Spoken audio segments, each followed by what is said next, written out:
दुनिया भर की किताबों में बदलाव कर दिया गया और अब प्लूटो को प्लैनेट के रूप में नहीं पढ़ाया जाता है। 1978 में प्लूटो के आकार की गणना हुई और पाया गया कि प्लूटो का चंद्रमा पृथ्वी के चंद्रमा से छोटा है। इस पर और रिसर्च होने लगी, जिससे कई जानकारियां निकलकर सामने आने लगी। अंतर्राष्ट्रीय खगोलीय संघ ने निर्धारित किया कि हमारे सोलर सिस्टम में प्लैनेट केवल उसी को माना जाएगा जो 3 प्रकार के वर्गीकरण में खरा उतरेगा। पहला, वो सूर्य के कक्ष में हो।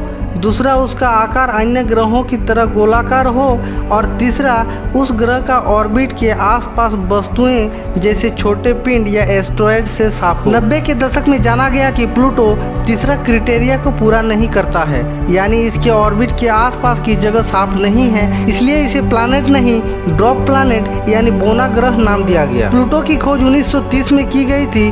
तब खगोलविदों ने इसे हमारे सोलर सिस्टम का 9वां प्लैनेट मान लिया था, लेकिन जैसे जैसे रिसर्च होते गई इसे ग्रह की श्रेणी से बाहर कर दिया गया। हालांकि कई अन्य ग्रहों की भी खोज हुई जिसका चंद्रमा पृथ्वी के चंद्रमा से छोटा है और वे भी तीनों क्राइटेरिया को पूरा नहीं करते हैं। इसके अलावा 5 बोने ग्रह भी शामिल है, जिनके नाम सिरस, प्लूटो, होमा, मैकमैक और एरिस है। हमारे सोलर सिस्टम में 9 नहीं बल्कि 8 ग्रह है। साल 2005 तक प्लूटो को भी ग्रह माना जाता था।